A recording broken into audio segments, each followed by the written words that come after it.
Let me flip this back around.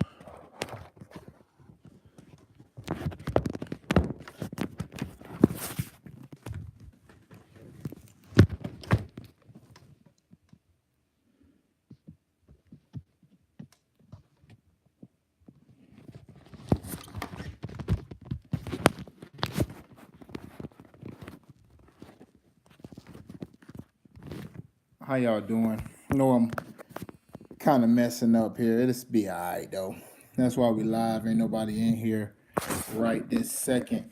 Um, Billy Haddon, RTF Sports Talk. Um, Gonna be doing something new. I know y'all. I'm flipping the screen a lot right now, but gonna be doing something new here on RTF Sports Talk. Where we're gonna be where we're gonna be doing tailgate Saturdays is what I'm gonna call it. Tailgate Saturday. Billy had an RTL Sports Talk. Of all the stuff that happens in college football on Saturday, gonna talk a few games, get some scores here. Nothing too fancy, just what you call it, just a quick little rundown of all the games and stuff, what goes on, the biggest games, a lot of the games also that we talk about on RTL Sports Talk every Tuesdays and Thursdays. Make sure you guys tune in every Tuesdays and Thursdays at 1 p.m. Eastern Standard Time, 11 a.m. Mountain Standard Time for all my people over here in El Paso. Um, Also on Sundays at 9:45 a.m. Make sure you guys tune in tomorrow, 9:45 a.m. Eastern Standard Time, 7:45 a.m. Mountain Standard Time. But just some of the big games that I seen today. Always go Noles, always. Um,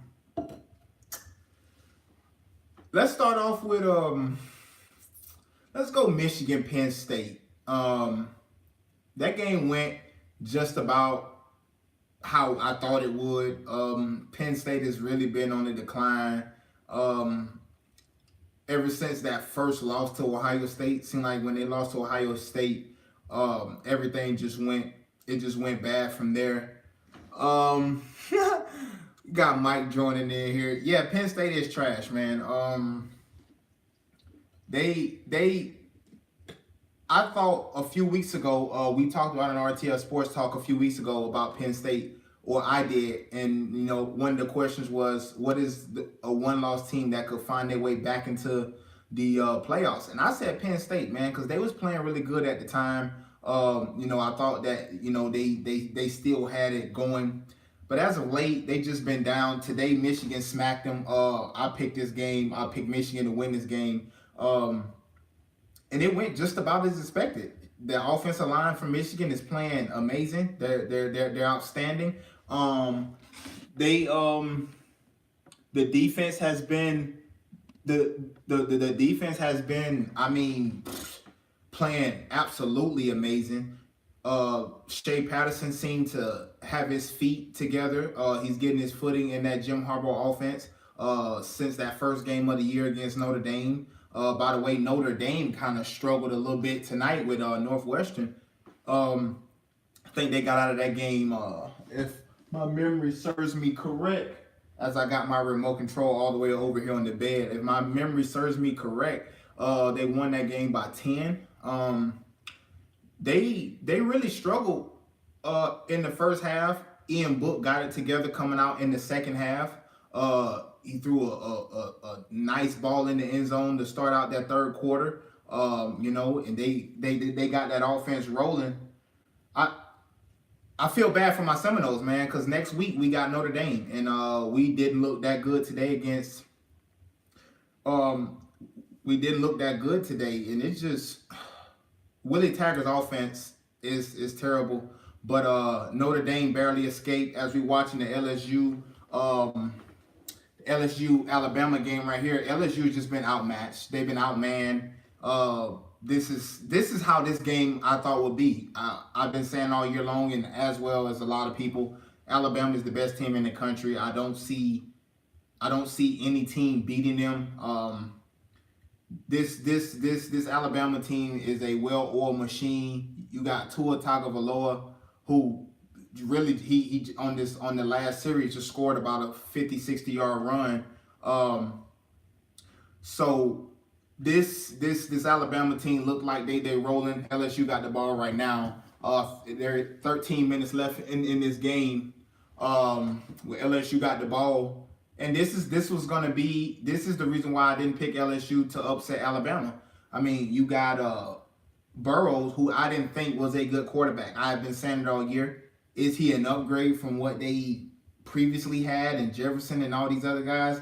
Yeah, of course. But he is not the guy, and especially to beat Alabama. There's a recipe, there's a formula to beat Alabama. And not only do you have to be a pretty good passer of the football, you also have to be mobile, because that's, they're going to take what you do best. And every team in the SEC, they want to run the football. That's what they do best. They run the football. They play good defense. Alabama's not going to let you run the football. That is not what's going to happen. And they haven't been able to get it going. When you don't have any presence of a passing game as Burrow, when you don't have any presence of a passing game, guys like Nick Brossette can't get loose. And I know people made, a big deal about Devin White, the linebacker, being suspended for the first half. That really didn't make a difference. I mean, Queen, his backup, I think he had about 7 tackles in that first half. I mean, you really can't expect, even if White was in there, for him to just make every single play. But Alabama's pitching a shutout right now, 22-0. This game is looking about done in the works. I don't see Alabama giving up a 22-point lead. That's never happened in the Saban era. Another one of those big games that happened today, Georgia and Kentucky. I picked Georgia to win this game and to win that game, and it was simple. I just didn't think the quarterback from Kentucky would be able to do anything. Snell, he's a beast. That defense is for real. I think today this is their first time Kentucky they allowed more than 20 points in the game. They haven't done that all season. They came into that game averaging about 13 or giving up about 13 points a game. I figured Georgia would have some success. Swift, I mentioned Swift and Holyfield on RTL Sports Talk. They did exactly what I thought they would. Jake Fromm played with incredible poise, and when he don't have to look over his shoulder every moment, not knowing whether Fields is going to come in and take his spot, Fromm plays really well. Kentucky will be a good team going forward. They need a quarterback. They need a quarterback. Same as what LSU going through right now. When you have a good running game, but you don't have a quarterback to help that running game, you're not going to be good. This is not the NFL where you can just run, you can just have a good running back, you have a good defense, and you can win games. This is college football where you need to be good at the quarterback position for sure. More than anything, you need to be better. You need to be good at the quarterback position. So Kentucky, they need to find a way to get a quarterback in there that can at least make some throws. I thought Georgia was in control of that game pretty much the whole day today. They had those two. The score looked a lot closer than what the game really was, to be honest. Georgia fumbled twice down in the red zone. If we were playing baseball, that'd be unforced error. The snap goes over Fromm's head. I believe that was right before half, and then in the second half, they going down the score, and you got a fumble from the quarterback running back exchange. So that's really what kept Kentucky in that game, being able to having those turnovers. But those are unforced errors. Those are unforced turnovers. The defense had nothing to do with that. Georgia rolls. They are in the SEC championship game, presumably against Alabama. So we will see a Georgia-Alabama matchup again in the SEC championship game. What are you guys' thoughts? Hit me with some questions. I'm just here just breaking down just what I seen today. Um, what kind of questions y'all got? And once again, go Noles. That's all right. We might have lost today. That's all right. NC State is, yeah, all right. We shouldn't have lost that bad. We shouldn't have lost by 19 today.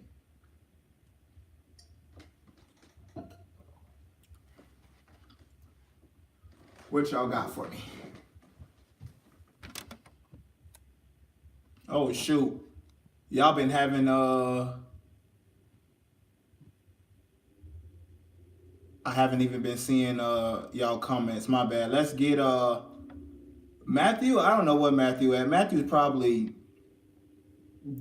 crying about the Kentucky game. Probably. What other quarterback are you talking about, Travis? Is from not the future there.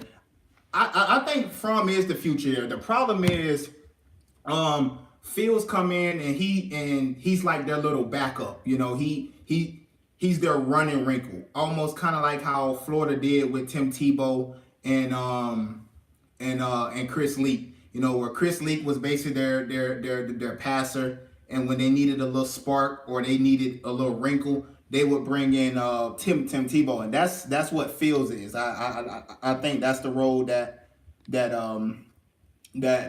Fields play for them.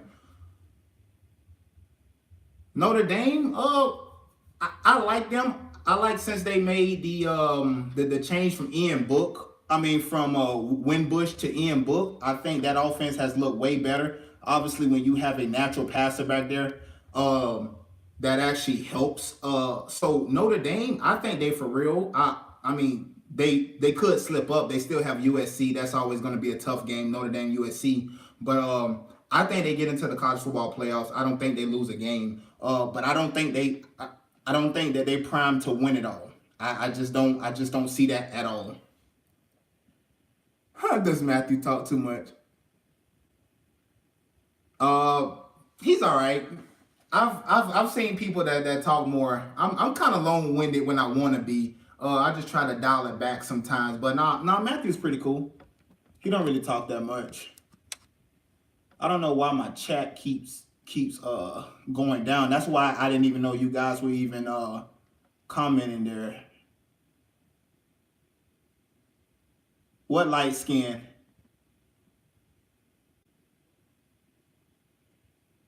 Chris, yeah, again on the Kentucky loss. I think you guys, as I told Matthew earlier today, I think Kentucky is a quarterback away from actually probably beating Georgia today.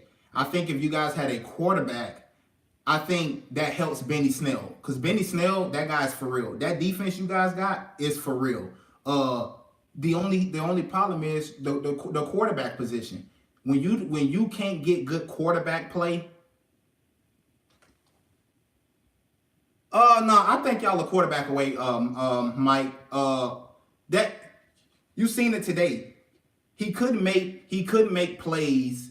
He couldn't keep you guys on the field when you really needed him. Matthew said it in the group chat that we had earlier. Once Georgia got that lead, they didn't respect Kentucky's offense. Why?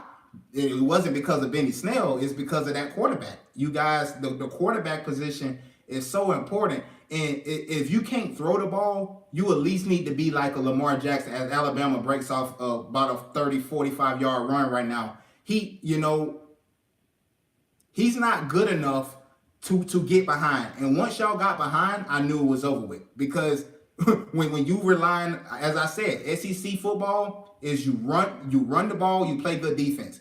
When you are behind, it's hard to just keep running the football because you need to score without wasting time. You running the ball, Georgia running the ball, you will never be able to come back. Oh, my bad, Mike. I'm trying to give y'all a play-by-play. My bad. Let's see. Kentucky, their quarterback is trash. I wouldn't say that they're trash, but their quarterback is the reason why their quarterback is the reason why I think that they're not going to the SEC championship and represent the SEC East over Georgia. I've said all year I think Georgia is the second best team in college football, but it's not like they can't be beat. You know, if you get to Fromm early, Fromm will make mistakes and his confidence drop. You can see it. You know, so it's not that Kentucky is trash, but I think if they had a decent quarterback who can at least make some throws, then I think that Kentucky, I think they would be all right. Because Benny, like I said, Benny Snell in that defense. When you're averaging 13 points, when you're only giving up 13 points on defense, that's an elite level. You know. Also, when you got Benny Snell in the backfield, that's 2/3 of the battle. Now you just need a quarterback.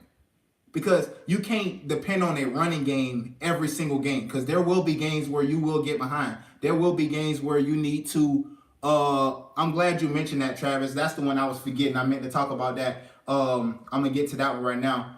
But when you get behind, you're gonna need somebody to make a play. Now, Texas and West Virginia, I caught that game. Around about 4 or 5 minutes left in the third quarter. Because I was flipping back and forth. I have to watch my nose, that's for sure. I watch my nose every time they're on TV. But I was flipping back and forth. I was watching the game on my iPad, watching the game on my phone, watching the game on the TV. But that West Virginia game, I think Will Grier helped himself out. He won't win the Heisman, but I think Will Grier put himself back into that top echelon of quarterbacks going first in the draft, especially how the NFL is now. You got the Giants, who's Derek Carr and the Raiders. Who knows? John Gruden might be looking for a quarterback there. But I think Will Grier, he's the real deal. And I like Ellinger. I picked Texas to win this game. I thought being at home, I thought losing last week, I thought that would energize them, and it did. They came out and played well. But when Will Grier, you cannot walk that ball down there and place that ball in that receiver hand better than what he threw it. And I like what Homer said at the end of the game when they asked about the 2-point play, why he decided to go for it on the 2-point conversion to win the game. And he said that was already in the works before they even got the ball back. He said when Texas scored, he said, I'm glad they scored so quick because I told my guys, let's go down and score and do what we do and get this 2-point conversion. I think that was a tough game. I still think, appreciate it, man. Appreciate it.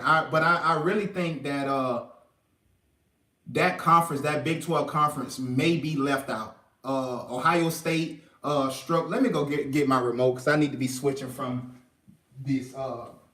Last I checked, the Texas A&M.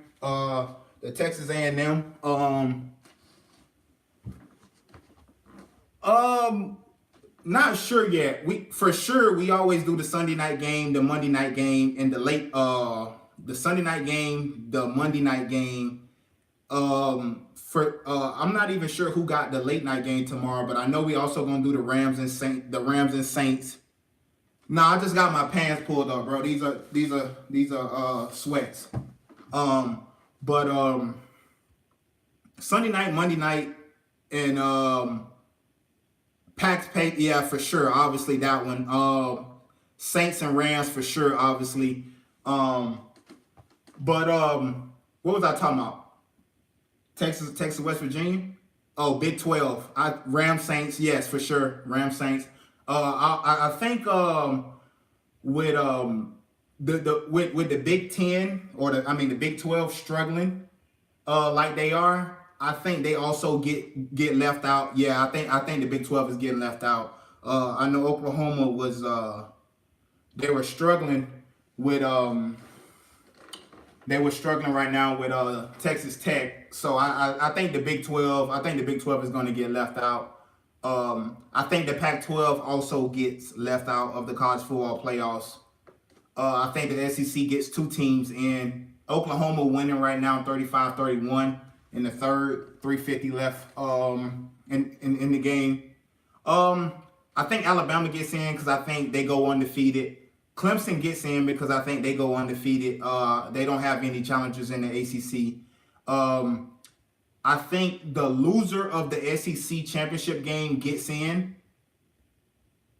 No, I don't think OU or Texas get in. So I think Alabama gets in, Clemson gets in. The loser of the SEC championship game is going to get in, especially if Alabama loses the SEC championship. Alabama will get in. I seen a stat today where it says Alabama has a 58% chance to make the college football playoffs, even with a loss. So that tells you how the committee and how the analysts and everybody is viewing Alabama. I think they get in regardless. With one loss, Alabama gets in. I think Michigan gets back in. I think they're going to run the table. I think they beat Ohio State, and I think they win the Big Ten championship. So I think Alabama, Clemson, Michigan gets in, and then the loser of the SEC championship game. So Georgia probably is going to get in either way. So if they beat Alabama, Georgia and Alabama both get in. The only way I think two SEC teams don't get in, and it will have to be if Georgia just gets beat bad in the SEC championship. They would have to literally lose by maybe 3 touchdowns. They would probably have to lose the way LSU is losing right now in order for the committee.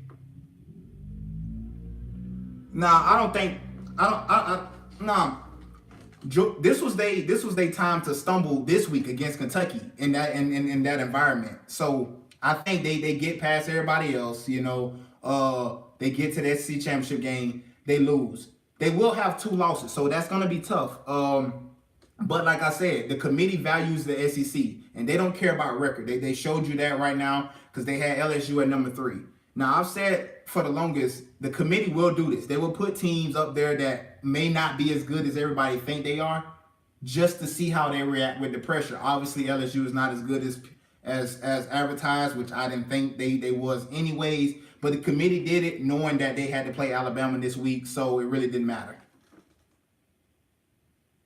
Yeah, Auburn could be, but the way Auburn played today, even against Texas A&M, I watched that Texas A&M Auburn game, and Texas A&M really dominated. And please don't get me giving Jimbo Fisher any praise, but I think he's a quarterback away from having him a pretty good team up there in College Station. But I watched that Texas A&M Auburn game. Yeah, it could be a trap game. Obviously, Auburn is talented. They did win the game today. But I thought really Texas A&M controlled that game all the way up until the end, where they just was, I don't know what was going on. They had Trey Williams, and the other back that they had was getting 7-8 yards every time they touched the ball. Then at the end of the game with 2 minutes left, Jimbo Fisher wanted to throw the ball. It just don't and they were up by I think 7 or 10. It just don't make any sense. Yeah, Georgia Tech. I watch enough ACC football, and yeah, it is a rivalry game. You can never count out. You can never count out a rivalry. But I just think this is not the year. That triple option is tough. I ran that same offense in high school, and it's really tough. But when you see them every year, you're more prepared for it. Unlike a team that never see them.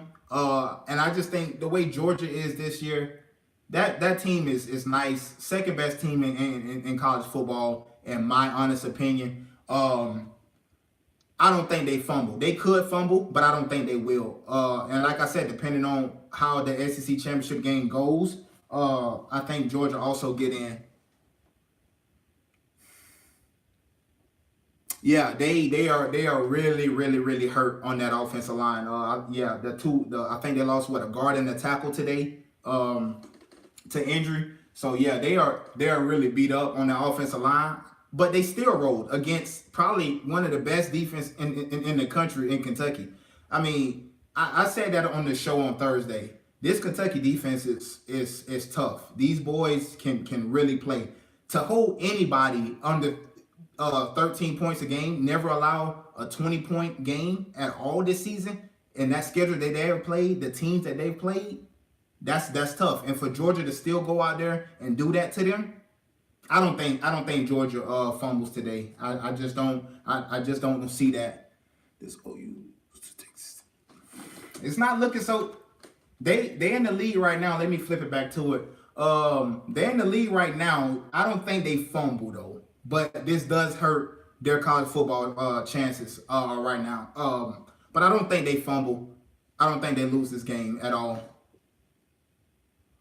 Yeah, Clemson, man. Since they made, I was one of these guys that didn't like the move from Kelly Bryant to Trevor Lawrence, but they got Trevor Lawrence has got that offense going into places that Kelly Bryant couldn't.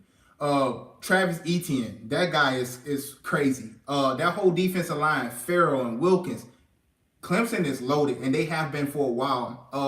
I've always liked Dabo Swinney. Back before Jimbo Fisher even accepted the head coaching job at Florida State. That's who I wanted to be my coach because I think he's that good. Brent Venables, one of the best defensive coordinators in all of college football. Those guys are good. Is Ohio State as good as they? I think. Well, they had already said Urban Meyer had already said that he was going to be back.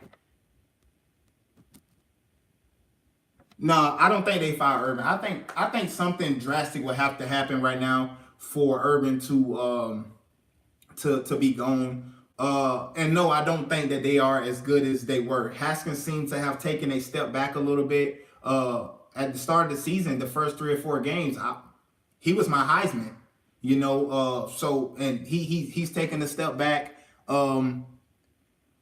Yeah, I think that kind of hurts. But Haskins, I think he's taking a step back. That offense is not quite as rolling as it was. They had to even go to Dobbins today. Dobbins did most of the work on the ground when it would normally be Weber. He fumbled twice. Luckily, they did get him back.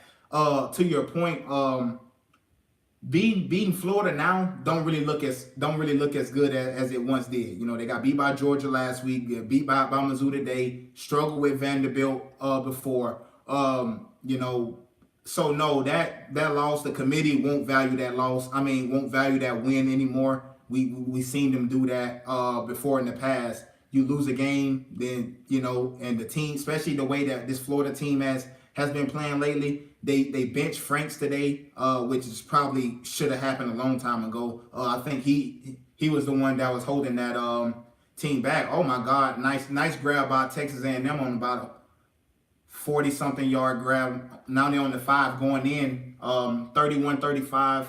Oklahoma is winning that game. Yeah, just let me know when you're ready. That's Chris. Just let me know when you're ready, and I'll do that again. But Texas A&M they just got about a 30-40 yard pass. They're on the 5-yard line now, going in down by 4. So look out, OU. OU could be in trouble right now. That's a nice grab on the sideline. 2 feet inbounds, for security. What else? What other games? And I'll tell you if I saw them or not. I've seen quite a few games today though, so that's all I've been doing all day today. Got Lakers losing at halftime.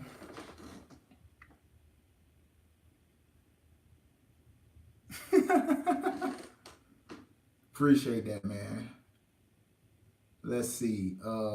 As I pull up the games today, let's see.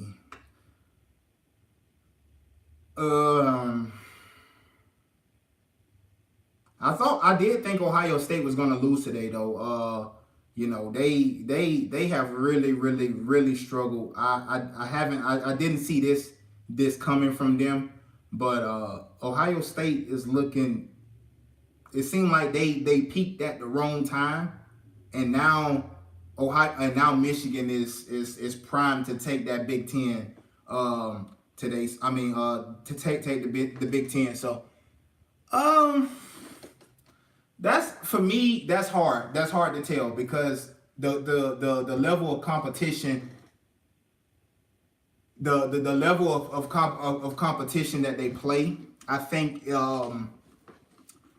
As I got my son's shoes right here, I was wondering what that is. Yeah, the Thursday night game. Yeah, I already knew what you meant. It's really hard to judge UCF because of the level of competition they play. And I think that's why they don't really get any love. Especially me being from Florida, I know I know the UCF program, And until they start playing real Power Five teams, they'll never get the level of respect that they probably deserve. I mean, they did play Auburn last year in the Peach Bowl. They won. Any team can be beat on any given day if it's just one time.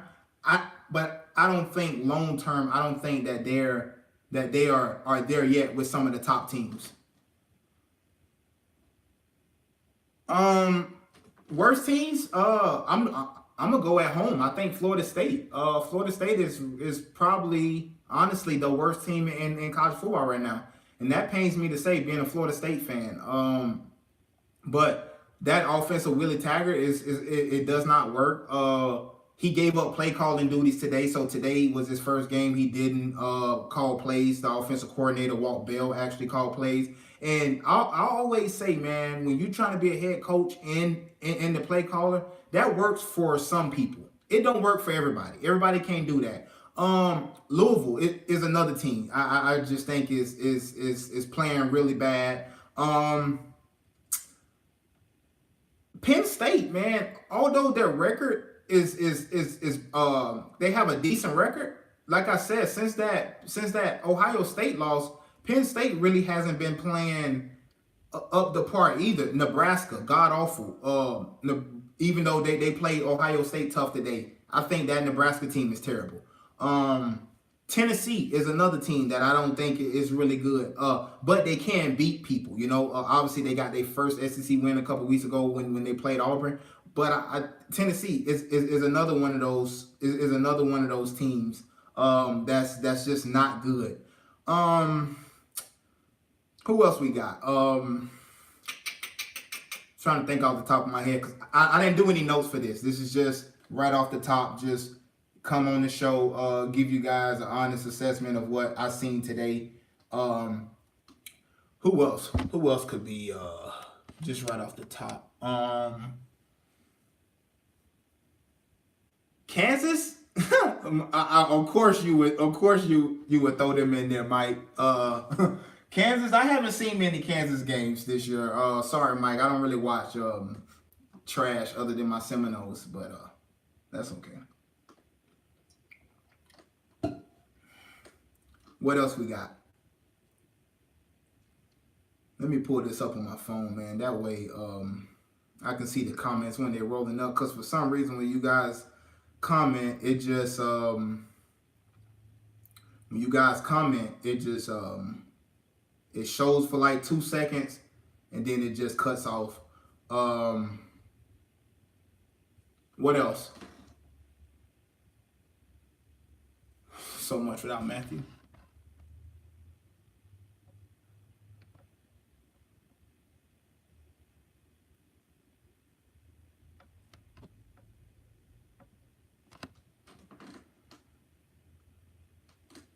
What other big game we had today? Let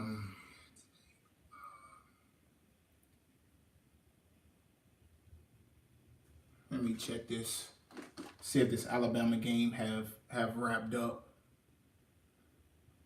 2 minutes left in the Alabama game, 29-0. This was pretty much a rout as Alabama gets another 15-yard carry. LSU is just not who we thought they were. They also a quarterback away. I think Nick Brossette is big time. I also think Greedy Williams, Devin White, and then that front is really good. They lost battle today early in the game. I think on like one of the first plays, the cornerback, and they're pretty banged up right now. But in no way, shape, or form did anybody in their right mind think that LSU would even come close to beating Alabama today. Even though it was a night game, we know how tough it is for Alabama or any team to play at LSU at nighttime. I just think this ain't LSU year. Quarterback play in college football, quarterback play is even more important than it is in the NFL. Like I said, in the NFL, you can hide behind a good running game and a defense. We've seen teams do that. But in college football, you have to be good at the quarterback position.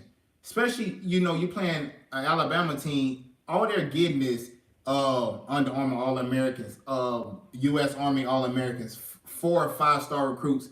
You have to be good at the quarterback position, or you won't beat Alabama. You also need a running quarterback because you need to be able to get those linebackers running from side to side instead of just downhill at you.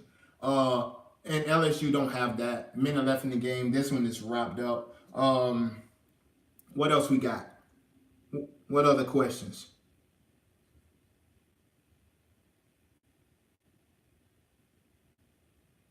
Just probably some. Let me look at this NFL schedule. Give you guys probably some of what we may be talking about tomorrow.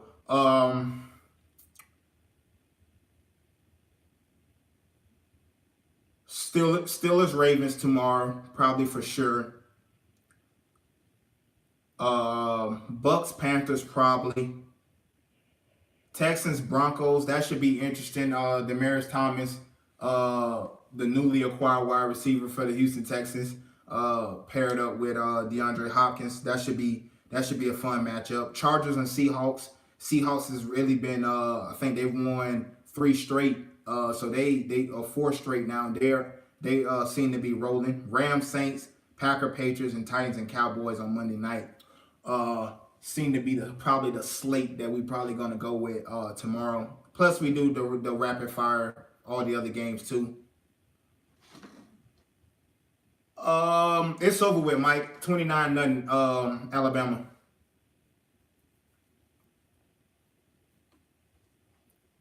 If that is you on your on the other account. 29-0 ball game.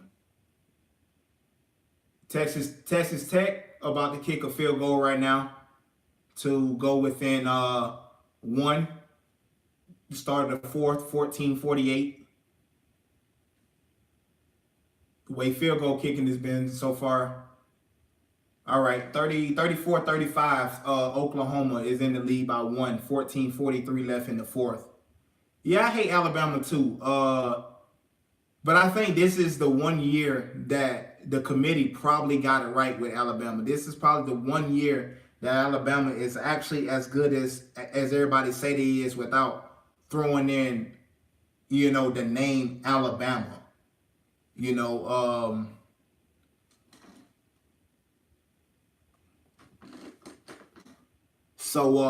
But I think this year Chiefs.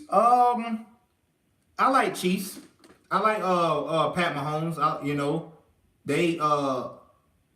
They're probably my pick in the AFC right now to go to the Super Bowl. I got them in the Saints right now. Obviously the Saints represent the NFC, Chiefs in the AFC. That's my Super Bowl pick. As of right now, I ain't probably gonna switch that. I like Pat Mahomes, Kareem Hunt, Travis Kelce, the cheetah, and then they get Sammy Watkins back. Not really. Kind of. You just need something to talk about. While we still got people in here. KC's nice. Their defense is terrible though. If they don't fix that defense, they could really have some serious problems. Because if there's one thing that we do know in the playoffs, Bill Belichick defense normally, they normally ratchet it up. And if that Chiefs defense, don't get right, I don't care how many points I don't care how many points you score.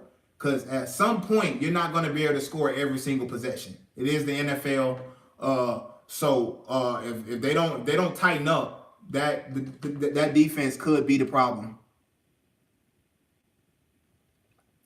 I don't know how you fix that defense. To be quite honest, I mean, maybe when Justin Houston get back, that should help. Him and D Ford. So you will have at least two good pass rushers. I don't think you guys have good linebacker play either. The secondary, you let Peters go. Yeah, the problem is with Barry though. How is he gonna come back? How is he gonna play? He's missed so many. Like he's missed so much playing time as Kyler Murray. Oh my God, one hand. Oh, he drops the ball. Kyler Murray just put it on Hollywood Brown right in his hands. He probably could have walked in the end zone. He just missed it.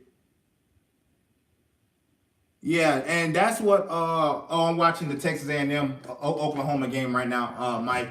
But with Barry, I think when healthy, Eric Berry was probably one of the top three safeties in all of the NFL. It's on it's on ABC, Mike. Um, I think Eric Berry, when healthy, is probably a top three safety in the league. Obviously behind guys like Earl Thomas, but he that cancer, all the other stuff, the Achilles that he's coming back from, that's a tough injury to come back from, especially when you guard these guys in the NFL now, where you can barely even touch them. Everything is a pass interference, everything is a defensive holding. Um, that's it's so tough to gauge that when he's missed so much. Um,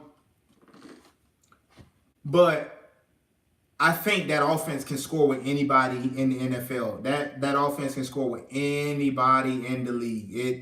Listen, man, Pat Mahomes, he's the real deal, and he's been battle tested. And it's something about being tested. It's something about being in those tough games. Come playoff time, he gonna have ice water in his veins. I think he helps. This is Eric Berry that we talking about. He may not be the Eric Berry of old, but it can't get worse, right? You getting a guy who when healthy, like I said, is probably a top three safety in the league. It definitely would never hurt getting him back. Yeah, once they lost Peters on the outside, now who do you have to match up with anybody? That hurt them big time. That hurt them. But I understand why they kind of got rid of him. He's kind of a hothead, didn't listen a lot. And he's really not playing all that great for the Rams right now, to be quite honest. He's banged up. I understand that, but even before that, he really wasn't well, is your name Danny? I think emotionally, yeah, Eric Berry was probably the heart and soul of that team emotionally.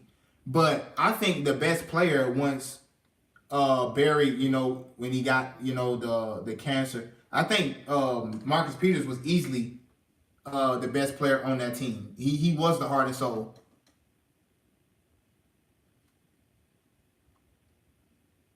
When you guys lost. Dontarius Poe too. The shape of that inside, but I think the defensive line is really good. You got, once you get Justin Houston back, you still got D Ford, and D Ford has been playing really good. So I don't think defensive line is the issue. The problem is they can't stop anybody. They got the worst pass defense in all of the NFL statistically, numbers wise. They're the worst pass defense in the league. I think that's the problem. Defensive line, I think they'll be all right with that, but Atlanta, I seen somebody say Atlanta has been a big disappointment. But if you guys do have one thing to hang your hat on, is Matt Ryan is playing at an MVP level. That's for sure. He's certainly not the reason why you guys are in this bind that y'all in.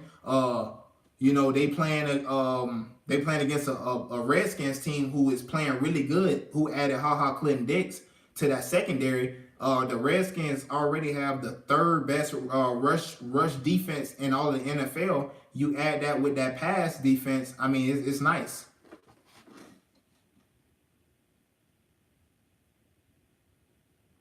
That's right, Mike. I'm a big component of that.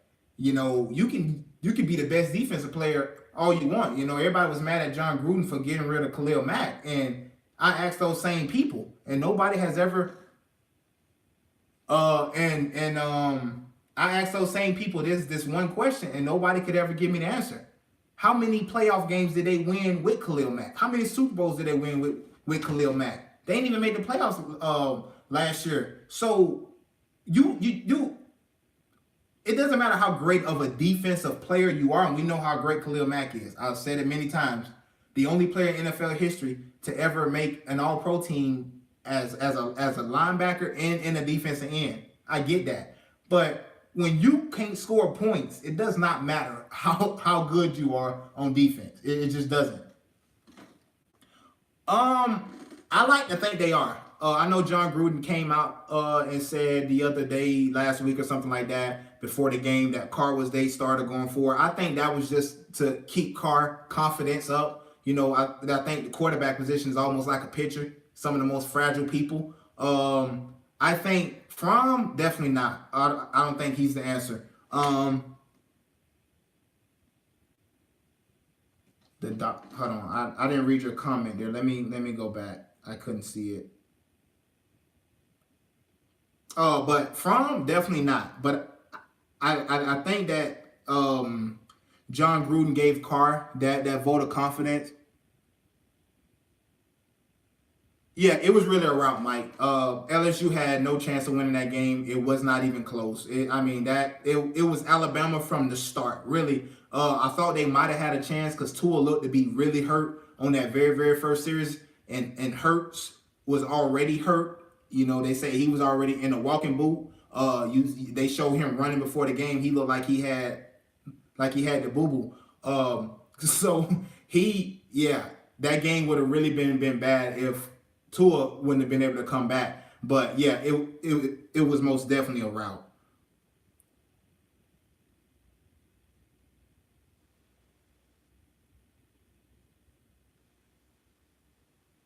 Yeah, I think before Carr's injury a few years ago, they were trending in the right direction. They were trending in the right direction. When he got hurt, he comes back and he hasn't looked the same. He looks timid. He hasn't been hitting the throws. They got him Jordy Nelson, and they had Amari Cooper. Obviously, they traded him to Dallas. It just seemed like it just was not working. His best receiving option has been the tight end, Jared Cook.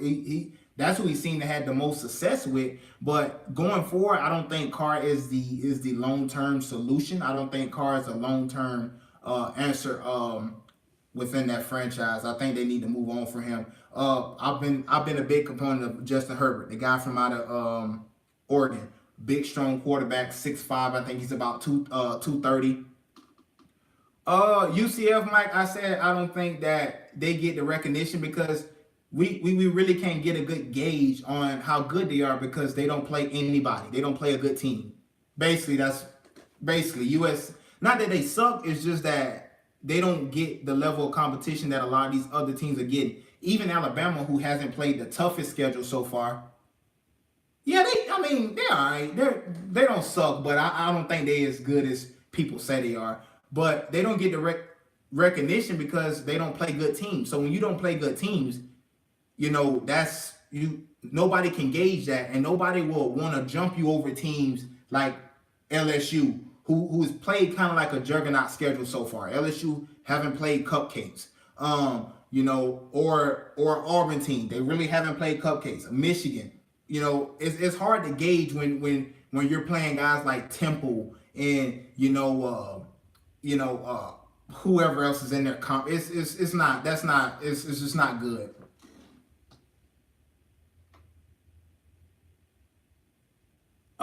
Notre Dame is part of the Notre Dame is part of the ACC. That's why they play a lot of the ACC teams. They are partly ACC when it comes to football. They wanted to kind of stay independent, but they wanted to join a conference to get that extra money of being in a conference. So they did a partial thing with ACC football, and then in all the other sports, they are fully ACC. Yeah, exactly. They haven't been, exactly, ACC basketball, but they partly ACC football. That's why they play Florida State. That's why they play these other ACC teams. No, I wouldn't say Jordy is washed up. I mean, did you watch him last year with Aaron Rodgers? There's a reason why Aaron Rodgers was mad that they got rid of him. I don't think if he was washed up, I don't think that Aaron Rodgers would have been that mad. Maybe he's probably not as good as they used to be, as he used to be, but he's also playing with a less talented quarterback who's not even targeting him. who's throwing it to the tight ends more than he's throwing it to the wide receivers. So I think he still got a lot left. The same reason why they give away everybody else, cap space. Don't want to pay him. It's the salary cap. Another reason why John Gruden didn't want to pay why he got rid of Khalil Mack, because he's asking too much. It doesn't fit our thing. And when you still have Devontae Adams, you still have Randall Cobb, and then you got Jimmy Graham, why would you want to pay Jordy Nelson? Why would you want to pay him? It doesn't fit, Devontae Adams was starting to become, when that season that Jordy got hurt, Devontae Adams was he was the top-notch guy. So why pay him, and then you're gonna have to pay the Devontae Adams coming up? So I understand the move. It's a business. So I mean, and I kind of understand the business side of aspect. I'm kind of close to somebody that's in the NFL, so I kind of understand the business aspect of it. Oh, of course, I'm always on the side of the players. That's why I'm on Le'Veon's side. I'm on Le'Veon's side. I'm always pay the players. Yeah, Danny, that's the one that I couldn't see why the Lions got rid of Golden Tate. That just made absolutely no sense to me. But that shows how they actually feel about this season, where they're right in the thick of things in that NFC North division. The Chicago Bears is leading that division at 4-3. So it's not like they're way out of it. I think the Lions are 3-4, just right off the top of my head. And then they get rid of their best receiver. What did that say about the season? What does Matt Patricia say about that? Unless he didn't think Golden Tate was the guy, so he's trying to load up on draft picks. That don't make any sense. You get rid of your best player when you're only a game and a half behind the league for first place. That one just didn't make sense to me. That one just didn't make any sense to me at all. Yeah, Mike, I'm pretty sure he probably would have took less money, but they just got rid of him, man. They didn't even offer him a contract. Bell, I think, man, I don't know. I honestly think Le'Veon Bell got a raw deal, to be honest with you. I'm in the minority on this, but I think Le'Veon Bell was, at least top 2 back in the NFL. And the contract that they gave him, all he wanted was more guaranteed money. That's what it was about. Because he didn't want to be put in a situation like Earl Thomas. Now you hurt, and now you probably won't get the contract that you deserve. And Earl Thomas was balling out this year before he got hurt. So I'm always on the side of the players.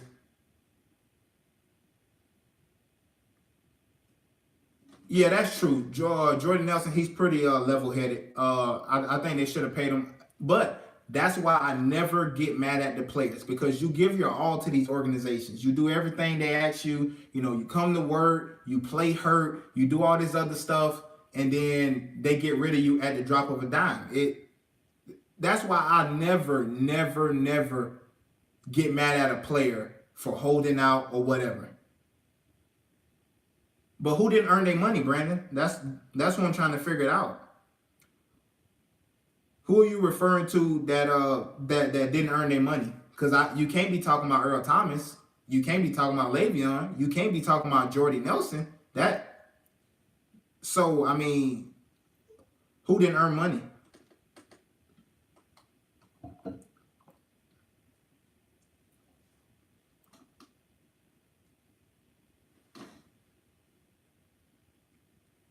Danny, with who? Conflict with who? You have to talk to the host of the show, Brandon, man. Mike, I'm free all day, every day. So, but all I do, I go to school and I, rest on my VA checks. But so you have to talk to the other guys about that. But I'm free. I'm free to do the show anytime. If y'all want me to do this more often, I get on here and do this more often. I like doing this anyways. I like bouncing ideas off of people.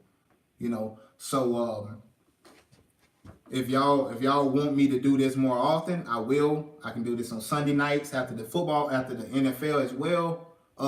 But this will be a regular scheduled thing here, coming on at the end of the nights on Saturdays to recap college football, because we really never really get to recap college football on the show. So on Saturday nights, this is when I will I'm going to start recapping the shows, or recapping all the games, especially coming up down the line, man. We finna college football is really heating up. The playoffs is right around the corner. Conference championships are right around the corner. So that's what I'm gonna start doing. Yeah, Sundays. Y'all want me to do this on Sundays? Yeah, see, those are always the good ones, Danny. The ones that don't get all high headed because they in the NFL.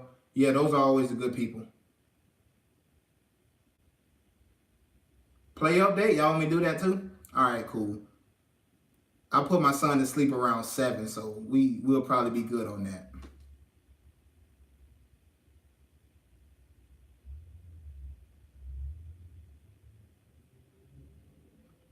7 p.m. We'll have to talk to Mike about that. Mike and Matthew, really, because it'll be those other two guys as well. But just live like this, I can do this anytime.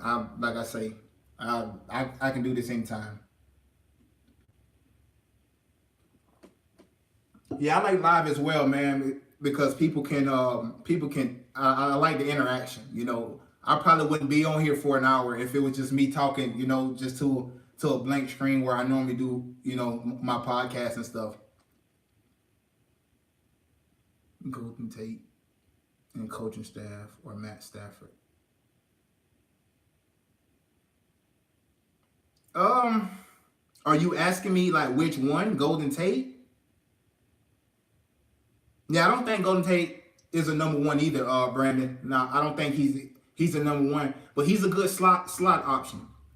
And he did really good for this Detroit team, filling in as a number one option. So it's not that he can't do it; he's just not probably your ideal number one option.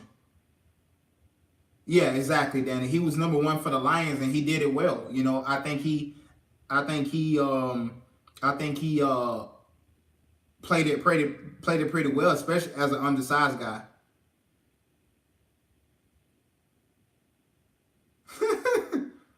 The Lions do suck, but they are one game behind in that NFC North division.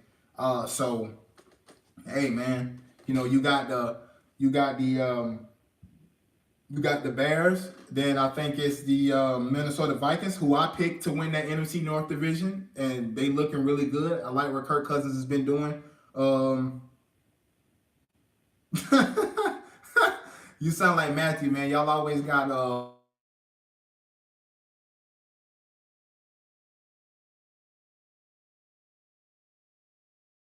and counting in the fourth. Yeah, that was funny. The Lions, yeah, man, they're a piece of work. But like I said, they're right there in that NFC North division. Like it could be anybody's game. Now, do I think that it will be anybody? No, I think the Minnesota Vikings is the best team. Exactly. Yeah, that was exactly a Matthew line for sure. But I think the Minnesota Vikings is the best team in that division. And I think the Minnesota Vikings will win that division. Nah, yeah, well, you're gonna be waiting for a long time, Danny. Sorry about that. I don't mean to. Am I saying your name right? Is it Danny? I don't like to boss people's name because I hate when people mess up my name. Uh, but yeah, you're gonna be waiting for a long time if you expecting the Lions.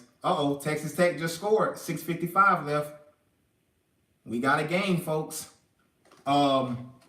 40 to 42. Let's see yep, Cliff Kingsbury, he's going for two. So 40-42, 6:54 left. Danielle? Oh, that's her real name. Okay. Gotcha, Mike. Gotcha.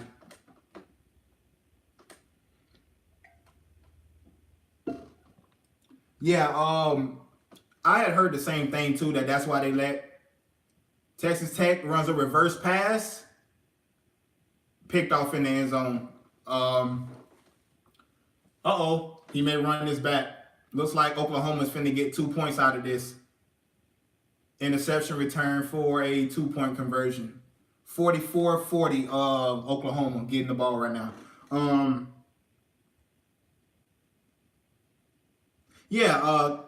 Travis, and that's why I like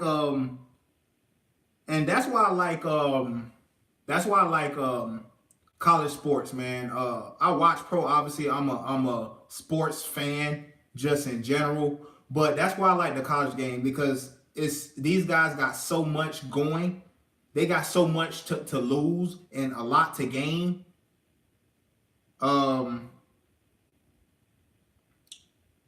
Service getting choppy. Is it better now? Are we good? Let me know if we good. Is everything good?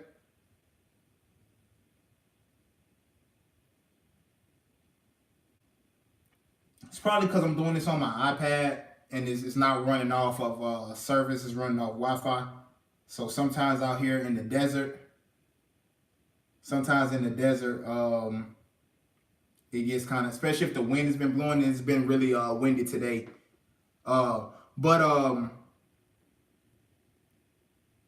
Okay. What else are we talking about?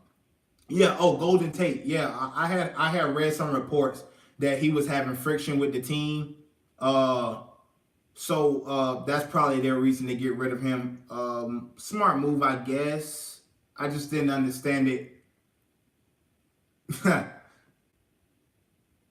And I should be I'm watching it on my phone too, so I guess I wasn't even catching that. But yeah,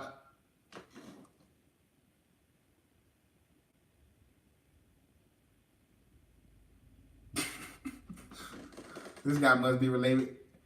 He must be related to Matthew. Got to be his brother or something. What else? Who y'all think going to the Super Bowl? Who goes to the Super Bowl? NFC? First off, before we do that, who's the NFC? Who's in the NFC Championship game? Who's in the AFC Championship game?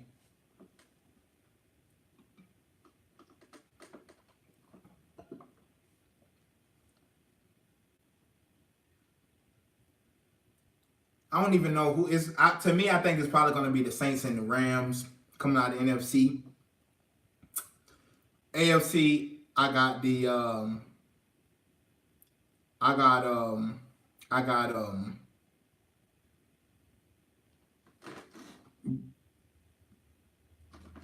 who you think the Pats beating? Nah, just who you think the NFC East? Definitely not. Who cares about the NFC? Well, I kind of care about the NFC East, but not really. Nah, just the NFC in general. Who you think coming out the NFC? Who's in the NFC Championship game? Who's in the AFC Championship game? I got the Pats in the Chiefs, Saints and Vikings. Saints and Rams. I mean, now, Mike, you know that I have a special place in my heart for the Redskins, obviously because my brother plays for the Redskins, but I don't think they're gonna go anywhere. I just don't see that happening. Yeah, you know I hate the Cowboys. Not really just the Cowboys. I hate their fans, man. Like, how can you be America's team when you haven't even won? You have to be you have to win to be America's team, and it's the fans that's so. Oh man, God, man. Like Stephen A. Smith said, some of the most disgusting fans that I've ever been around. I hate Cowboy fans, and they make me hate the team. It's not really the team that I hate; it's the fans that I hate. They just, oh man, 2 playoff games in 26 years. God almighty. Haven't won since what, 96? I was 5 years old when the last time they won. Exactly. Lakers, Yankee fans are included in that. Washington is up on Cal right now, 10-7. Also, if y'all care about that score. Well, that's because they haven't been winning, man. And I think LeBron James, and that's my favorite player in history. I think that he's the reason why they haven't won. I think he's the reason why they're losing. No, they're not America's team, Mike. That's just what they say. They probably used to be America's team, but they no, they they far from that. You have to win, man, to be America's team. You can't just rest on what you did in the '90s, because half the people that's watching you now never even seen you play. Nobody care about what you did in the '90s. Texas Tech is up by 4. I mean, Oklahoma's up by 4. So we'll see.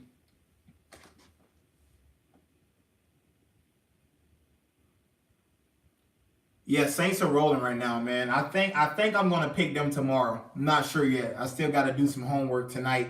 Uh Look up some stuff, research some things. But I think I'm leaning towards that Saints. I think I'm leaning towards the Saints tomorrow. Saints are overrated. Oh my God, who is this? Come on, Chris. Oh God, come on. This is Chris, right? On the Big Blue Breakdown page. Come on, man. Don't say that. Saints is far from overrated. They just beat a good Minnesota team last week. Will they still be overrated? Will they still be overrated if they beat the Rams tomorrow? Because I right now I don't think they're overrated. But do you think they'll be overrated if they beat the Rams tomorrow? I mean, you can only play who's on your schedule though. That's like saying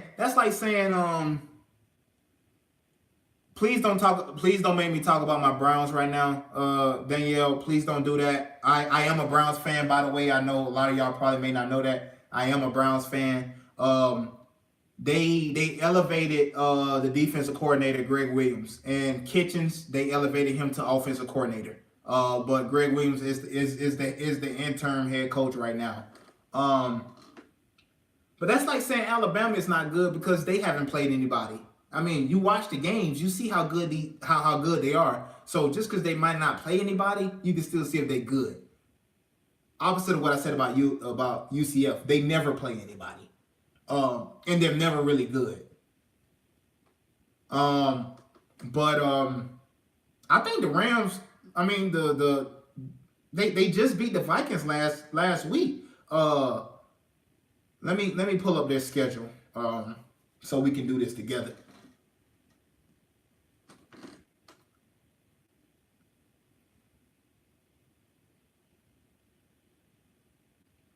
Saints.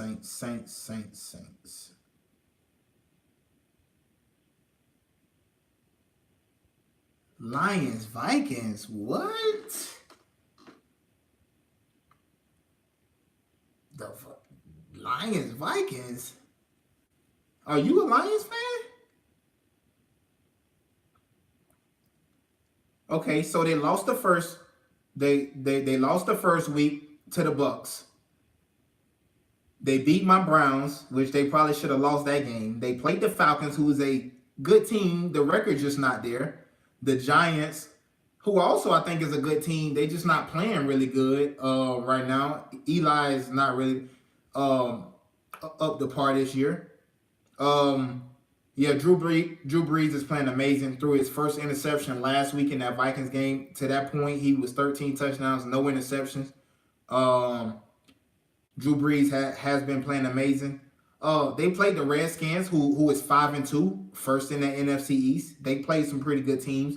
The Ravens, who is not as bad, you know, I think they are 4-4 on the year, 4-3 on the year. They're playing good football, and they played the Vikings. They played some good teams so far, and they still have the Rams this upcoming week. Then they have the Bengals, and they have the Eagles, and then they got the Falcons again. They got the Cowboys. They got the Panthers. They still got the Steelers and the Panthers again. So their schedule is more backloaded. So now we're finna really see who, or what I should say, what the Saints are made of. coming up in this latter part of the year, being that this is where all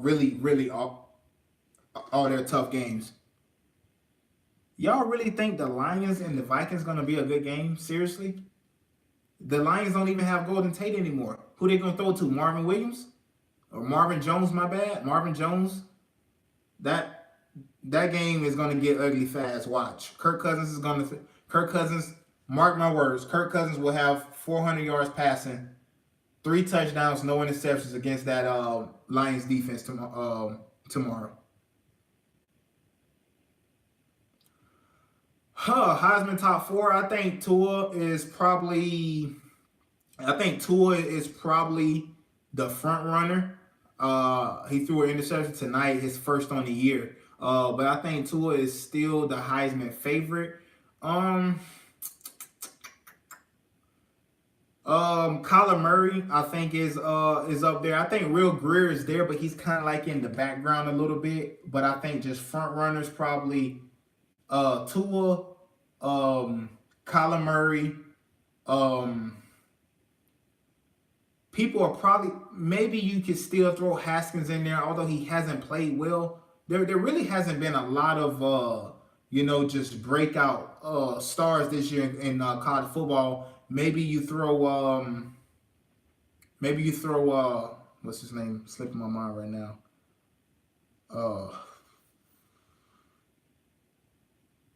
Slipping my mind. It'll come back to me in a minute. Let me go back to YouTube because I can't even read these comments. Tua Greer is probably the two that I could think probably right off the top. That's probably still in the Heisman running. I think ultimately it's Tua's Heisman to lose. I don't think anybody will be in a position to catch them, especially if they go undefeated. I think it's Tua or bust.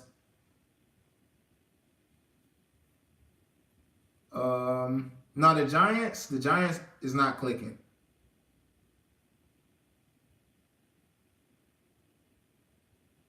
Giants aren't clicking at all. Yeah, Kyler Murray, he's the real deal. Kyler Murray, he's the real deal. Definitely the real deal. I think if it wasn't probably for that loss that they had, I think Kyler Murray would probably still be. Kyler Murray will probably be a little bit closer to Tua. I just think what Tua is doing, man. Before tonight, he had only threw 8 passes in the second half of the 8 games that they had played. I just didn't. The horses. Who are y'all calling the horses?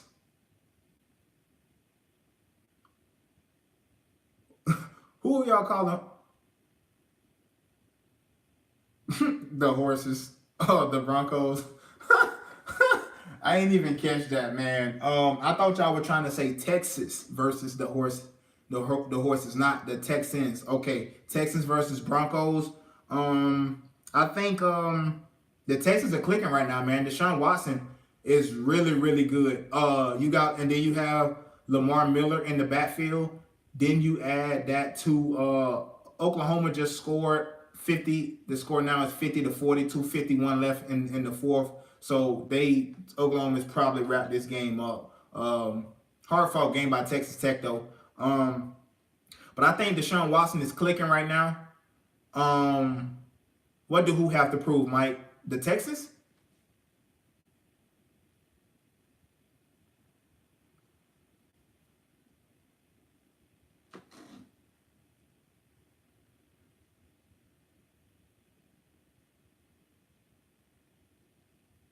That who don't suck?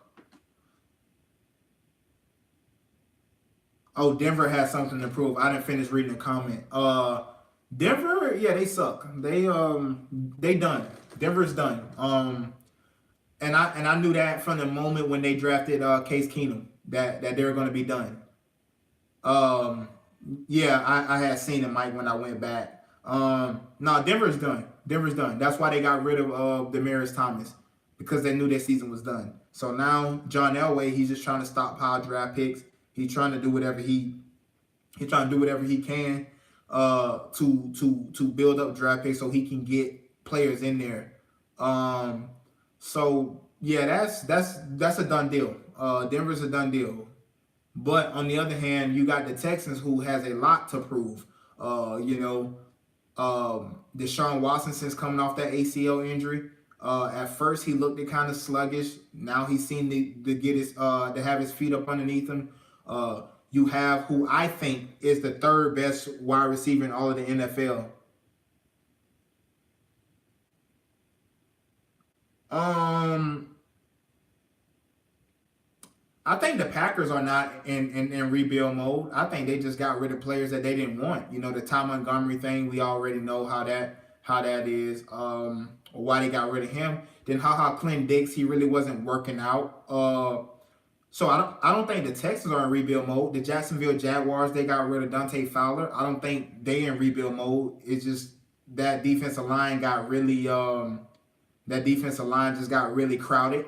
So I think they just did that just to get another draft pick. Um, who else traded somebody? You had Golden Tate, Demaryius Thomas. The Packers traded. The Jaguars traded. Um, yeah, that was it. So I think nobody other than the Lions and the Broncos was in is in rebuild mode.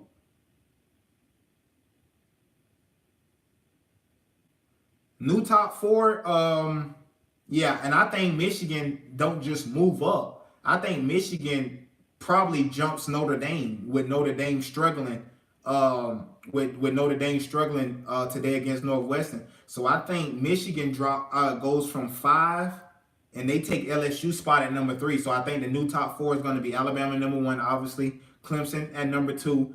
I think Michigan moves up to number 3. Notre Dame stays right there at 4. Although it's going to be hard because Michigan did lose to Notre Dame, so it's going to be funny how the committee does that. But I think they do, and and this is the reason why I say Notre Dame going to drop. One, they struggle. I think also is more about Michigan than it is anybody else, because I said it earlier today. The committee, they love to do this. They know Michigan still got to play Ohio State. So knowing that, they put them up there just so they can say, listen, we put y'all there. Y'all didn't do what y'all supposed to do, just like they did with LSU. We put y'all there. You didn't do what you're supposed to do. Now leave us alone. So I think that's how.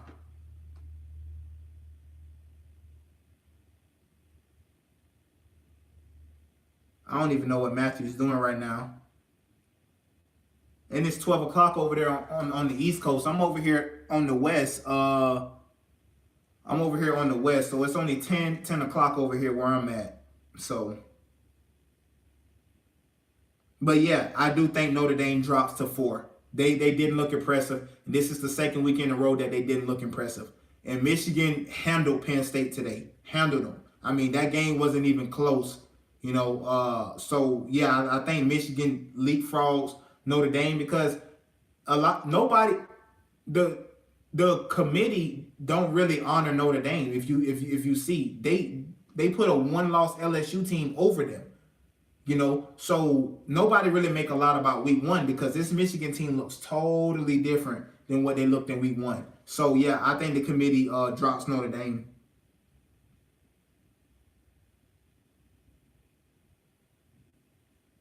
Yeah, drop a sub, share the live stream. Also, I do have a podcast, Unpopular Opinion podcast. I go live every single Monday, Wednesday, and Friday at 10 a.m. Mountain Standard Time. That's 12 noon. On Spreaker. Follow the Unpopular Opinion Facebook page at Unpopular Opinion 2018.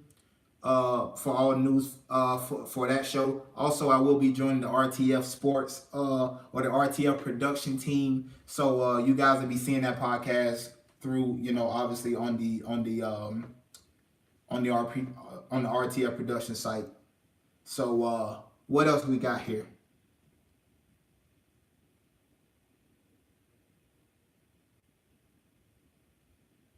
Travis, you said Jags are in the downfall. Yeah, they're in the downfall because of their quarterback. I think if they had a quarterback,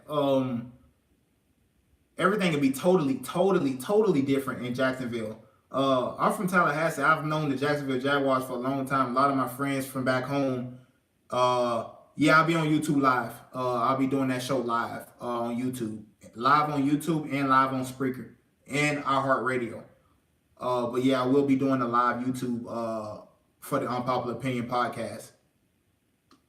I don't know if anybody can save them right now. You know, I've been seeing a lot of names get thrown out. I just don't think that it fits that system. Maybe you know, especially with Fournette kind of banged up, so they would need a guy that can really control that offense. Because I don't think TJ Yeldon is that guy, that every down back. So I right now I don't know who they could get that'll just push them over the top, especially out of free agent quarterbacks. There's not that many to deal with. Or there's not that many backups. Maybe you get a guy like Nick Foles. Maybe if they could have traded with the Eagles, I think Nick Foles have the ability to manage offense good enough with that defense. I mean, you got this Jacksonville Jaguars defense was the second best defense in all of the NFL last year.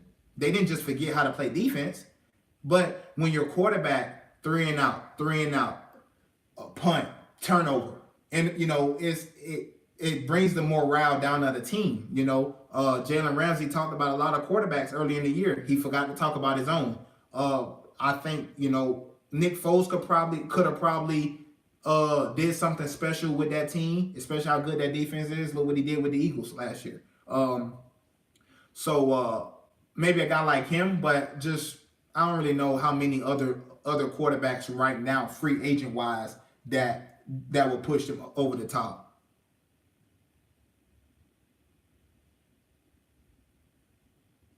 Yeah, well, we're gonna create RTF. Unpopular opinion page. But for right now, probably yeah, I will be under the RTF.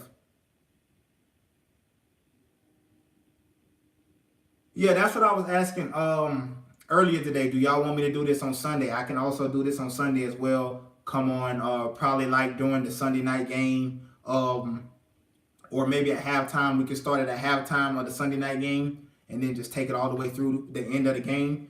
But yeah, I could do the same thing on Sundays.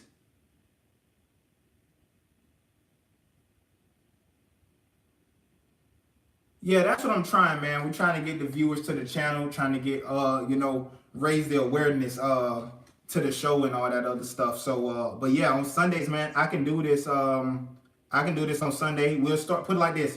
We'll start it at halftime on Sunday, or do y'all want me to start it after the game? Which one is it? Whichever better for y'all. To me, it really doesn't matter.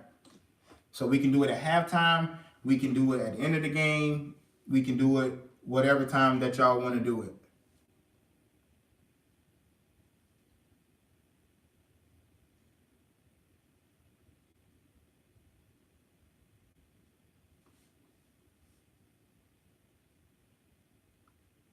I don't have friends. I'm like Lil Uzi. All my friends are dead.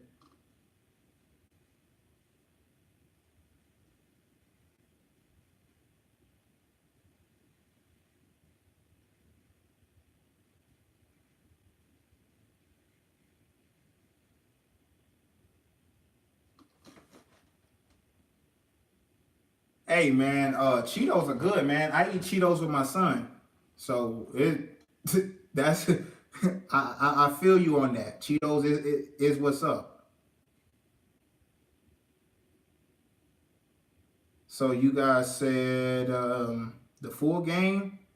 Some people say halftime. Okay, yeah, halftime seem like a good idea because it'll be right in that break of the game. We can talk all the games that happened before, and then you know that little the first half of the game and take it all the way through. I just ate some bacon today, man. Turkey bacon, by the way. What else? What else we got, man? What else we got? We got some UK Duke. I didn't see the Virginia game. I don't even know that they played today. But I missed the Virginia game. We got some Duke UK, my Duke Blue Devils. Let's go Blue Devils on Tuesday. I was gonna say 7:30, but that's my time. 9:30. You guys' time. I can check that for you though, Mike. I haven't seen it though. I can check that game. Virginia and Pitt. I do know Iowa got upset today. They lost. I think they lost by 2 today. Miami lost, so that hurts the LSU for sure. Virginia beat Pitt. Pitt beat Virginia 23-13. So West Virginia, top 25, no longer.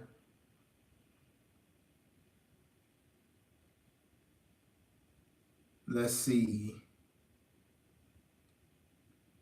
Yeah, for sure. But with all the festivities and all that other stuff, for sure. It'll definitely be almost 10 o'clock for you guys. Luckily for me, I'm over here on this side of the world. Everything seems better because it'll be at 8 something for me.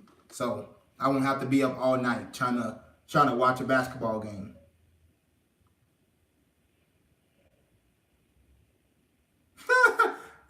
Hey, you watch your mouth about my Seminoles. You watch your mouth. Don't talk about my Seminoles.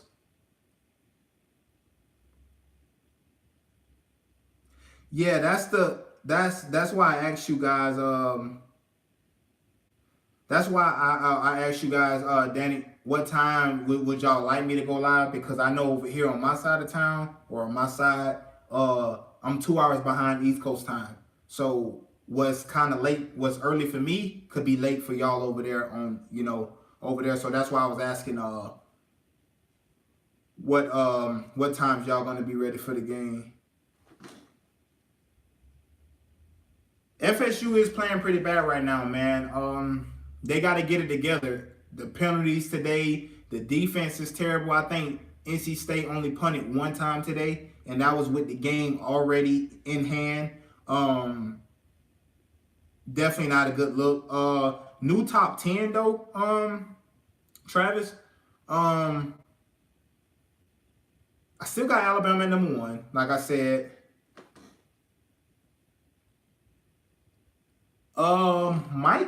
Mike would join me if he's not working. Matthew, I can try to get Matthew on. Since this is the first time that I was doing it today, we just try to run something to see how it will go. Mike say he'll be in the chat. So but Matthew, I don't know what Matthew's be up to sometimes, but I still got Alabama at number 1. I got Clemson at number 2.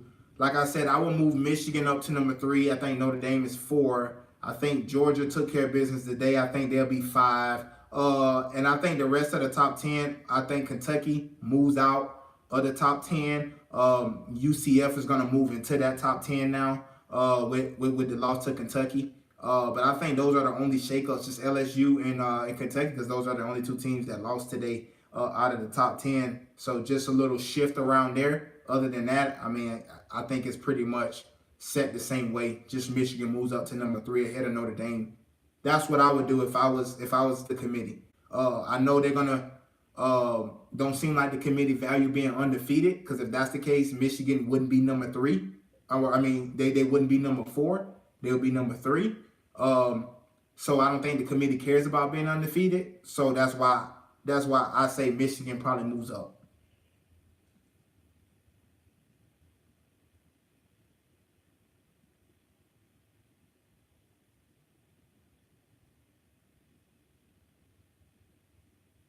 Yeah, because we know Matthew can definitely go. That's for sure. He can.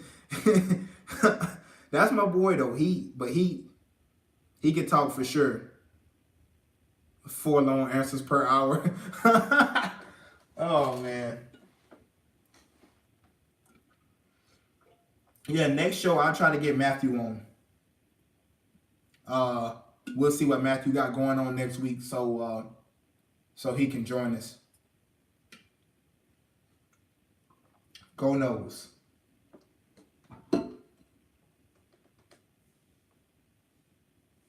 What else we got? What else we talking about?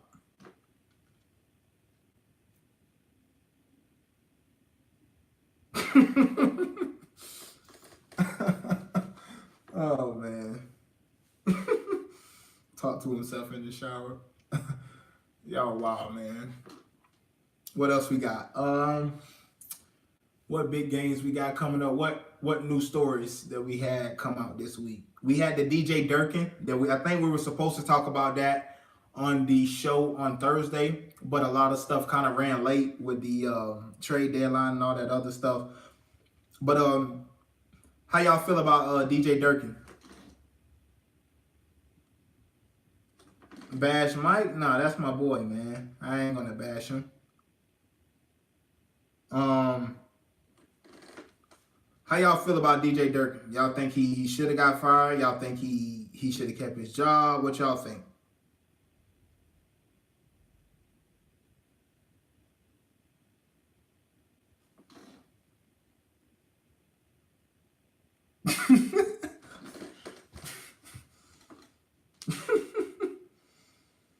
Oh man. So how y'all liking the live, man? Y'all like this little open? I can do this every day, man. This is nothing to me. I like talking sports, but for sure we're gonna do this.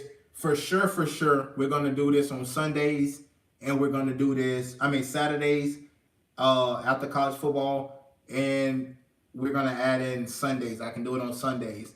I can also do it on Monday after the Monday night game, but it's still kind of late after that. I think by the time the game get over with, that's about 9 o'clock here, so that's like 11 over there. Um, but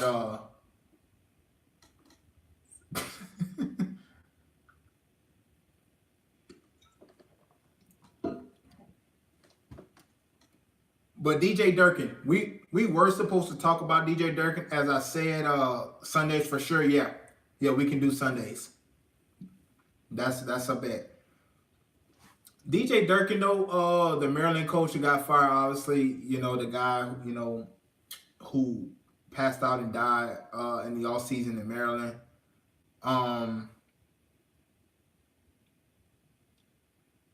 Yeah, this is the most viewers. I see that right now.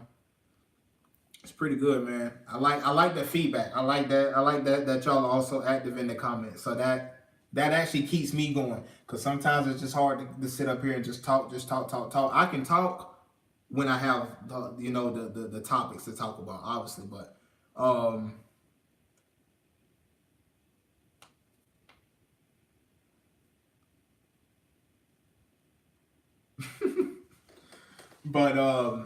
yeah, as long as we got stuff to talk about, man, I'm here, man. It doesn't. I'm here all night. Don't even matter.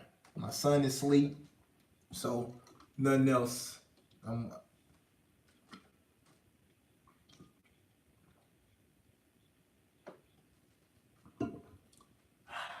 pretty good stuff. Oh, my knee is killing me, man. It feels like it's probably gonna rain. I feel old, man. I know when it's gonna rain because my knee start hurting. Too many surgeries. So that's what it gets.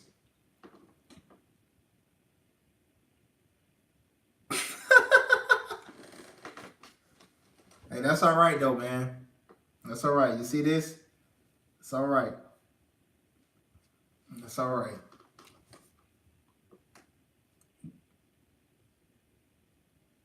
Let me look. Let me just throw out a game here for y'all.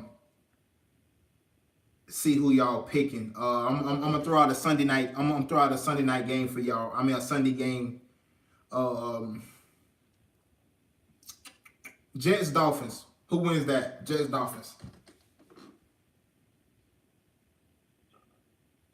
I thought I finished the top 10, Travis. I said Alabama. Alabama number 1. Clemson was number 2. I said Michigan was number 3. Notre Dame was number 4. Georgia's gonna slide up to that number 6 spot. And then hold on, let me pull up my stuff real quick. Alabama, Clemson, Michigan, Notre Dame, Georgia, Oklahoma, Washington State. I think Ohio State moves up to that 9. UCF or West Virginia probably at that number 10. Um, that was an impressive win by West Virginia today, and they went to Austin and beat Texas. The committee may value that, so it could be that West Virginia slides up in that 10 spot, and UCF slides up to 11.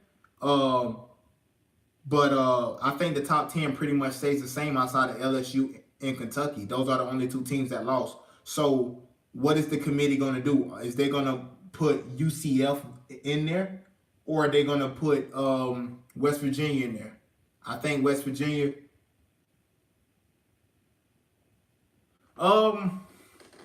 It's tough. If they win out, they would need to me, they would need a lot of help, to be honest.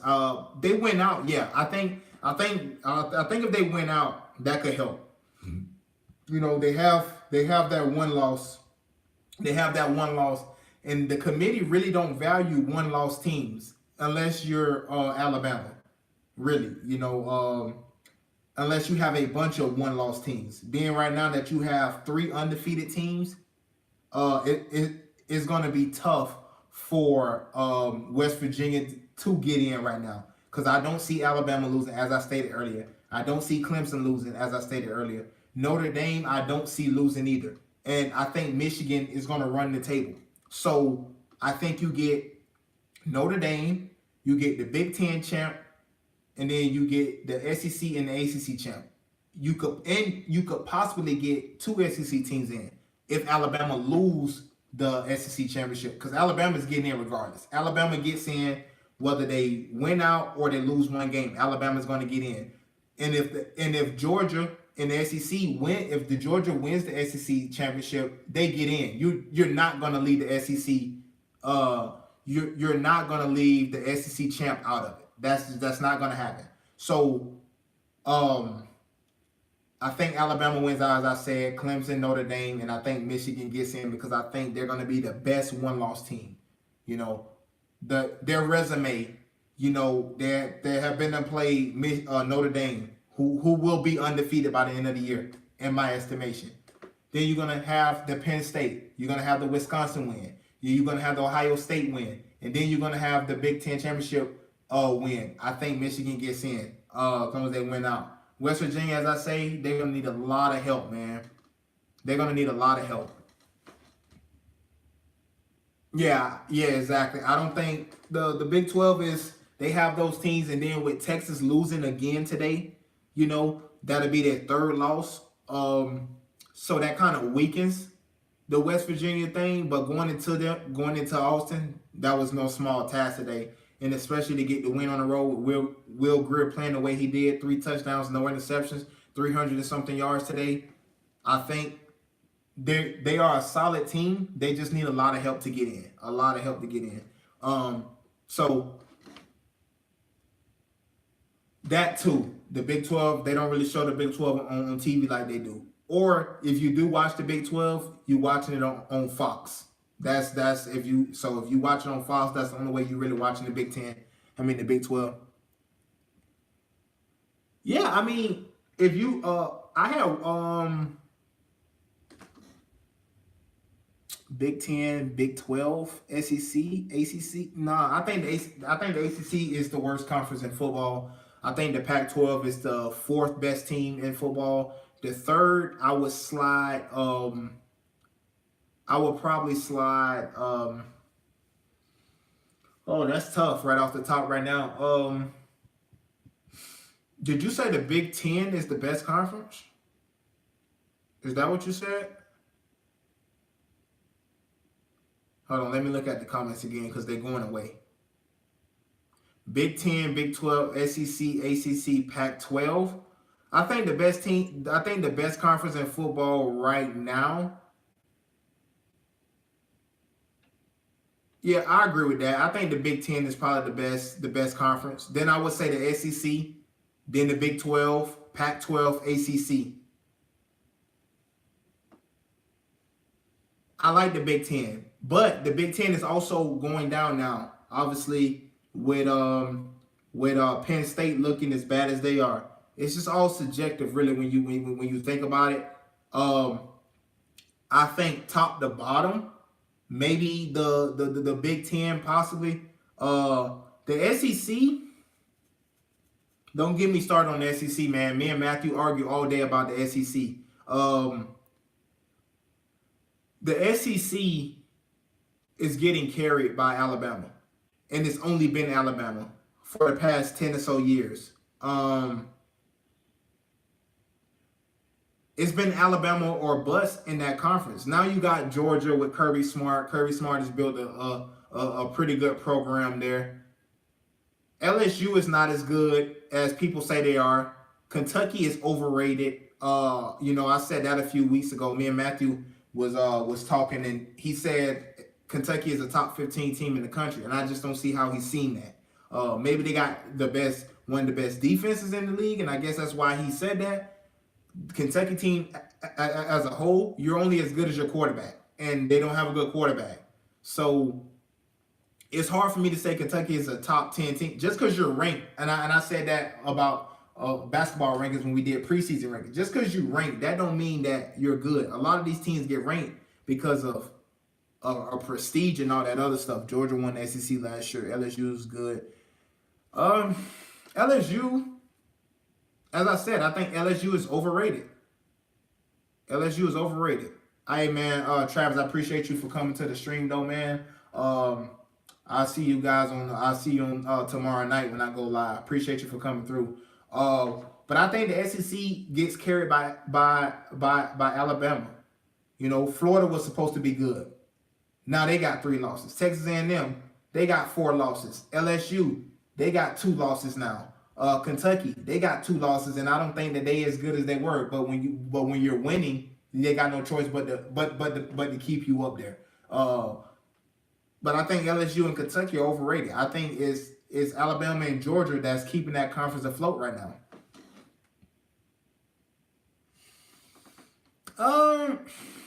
Possibly, yeah. LSU, they're hit or miss though. When you think about it, it's a hit or miss. Maybe they could possibly be different any other team in the Power 5. But I don't think right now they'll beat Michigan right now. I don't think they can beat Notre Dame right now. I don't think LSU can beat Clemson right now. I don't think LSU can beat Oklahoma right now. I don't think LSU could beat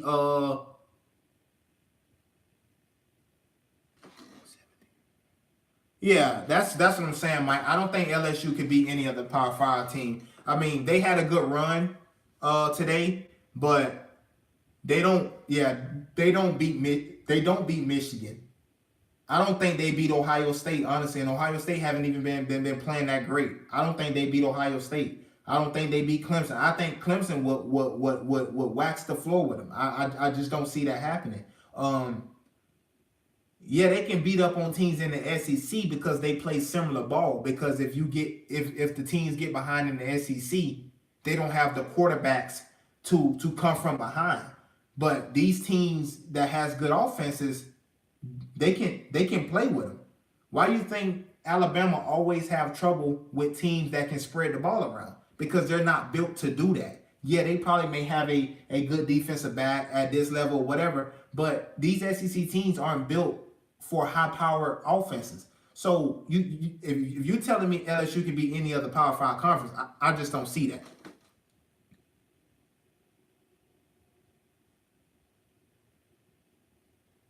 Yeah, I mean, I agree. I've never been a SEC guy. I said it for the longest. Me and Matthew had this conversation, and I asked him because he told me that what I was saying was crazy. I didn't have any facts. So I asked him a question. I said, when was the last a team in the SEC won a national championship not named Alabama? And it's been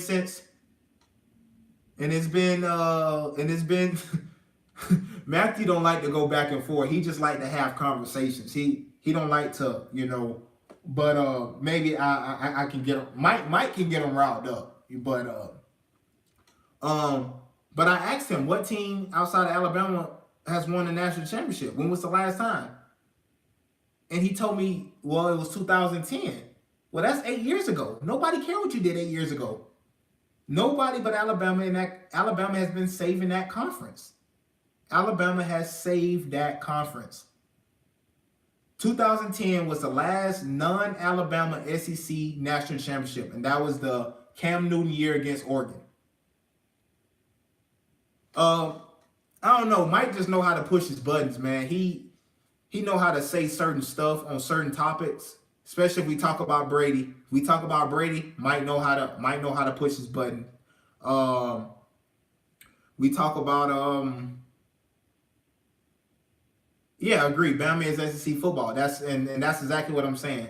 2010 was the last non-Alabama team, and they could have very well lost that national championship against Oregon.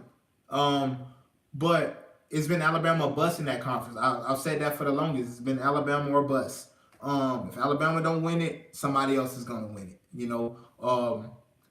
But yeah, Mike know how to push his buttons, man. He know how to get Mike. He know how to get Mike going. I mean, Matthew going. But yeah, I think the Big Ten is probably the best conference right now. SEC, they've been up and down. You'll see teams that you think is good, and they up here. Then the next week they're losing somebody that they probably shouldn't lose to. So yeah, I think so.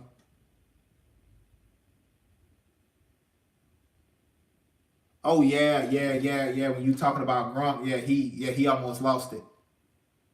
He almost lost it for sure. But yeah, I think the SEC is overrated. I think they put too much hype into the SEC, and I just don't think they deserve it. Outside of Alabama is the real deal. But every other team, I think they can be beat on any day. Gronk is always hurt. He's hurt now. Got a back problem. Possibly could have been, but yeah. Gronk. To me though, Gronk is probably one of the top three greatest tight ends that ever played this game. Though, I mean, a guy who's 6'7", 260 some pounds. Now that I agree with. This year the SEC is pretty deep. But I just don't. They got a lot of okay teams that's pretty good, but for people to be talking about it, the SEC it's something just oh my God. No, I don't agree with that. Yeah, he is Danielle, really is. He is he's a character. That's what a lot of people say. I don't know. I haven't known him that long. He would make him right with his puns. Yeah, he does that a lot. But I haven't known him that long to know how he reacts with losses. I mean, I know he loses to me most of the time every Tuesday, Thursdays, and Sundays. I'm just not really good at picking games. I've never been good at picking games because it's so subjective. That's why I don't bet, because you never know what happens. You never know what happens in games. So I think my game picks now, I'm like way under 500. But what else? What else we got? What else was I just talking about? I be having so much stuff to say, I always lose track.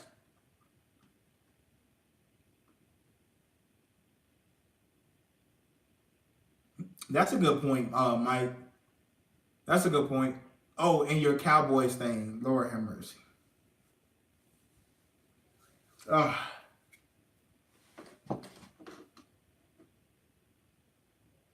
what else we got? But you know what though, Mike? I'm the same way. I may agree with you, but you gonna have to. It's almost like the MJ LeBron debate. I'm one of the biggest LeBron James fans in all of America, and I do agree. that Michael Jordan is better than LeBron James. I just think LeBron James is a better basketball player. But oh my God, here we go, Mike. You got them started with this hot dog is a sandwich thing. But I agree that Michael Jordan is the quote unquote GOAT. But you're gonna have to explain why that is. You just ain't gonna be able to say, yeah, he's the best. No, that's not gonna happen. A hot dog is a sandwich. A hot dog is most definitely a sandwich. What is it then? If it's not a sandwich, what is it?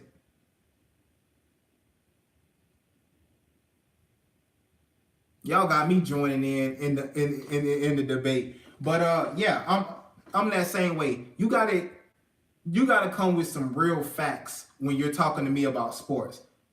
Because if not, I'm just gonna, even if I agree with you, you gotta come to me with some facts. Because if not, I mean, listen, what's the point of having a debate if we ain't talking facts? Yeah, that's my thing with the MJ LeBron debate. For me, the prettiest colors. For me, I think Jordan is the best. And one thing I could never put LeBron there unless he beats this Warriors team, because he lost to the 2010 Mavs that had nobody but dirt, really. J.J. Barea, a 50-year-old Jason Kidd, Deshaun Stevenson, Tyson Chandler, who was Sean Marion. Like, that team was terrible. And you had 3 Hall of Famers in their prime. I just don't. Fact is, might not be as good as he is. Oh, that's crazy talk right there.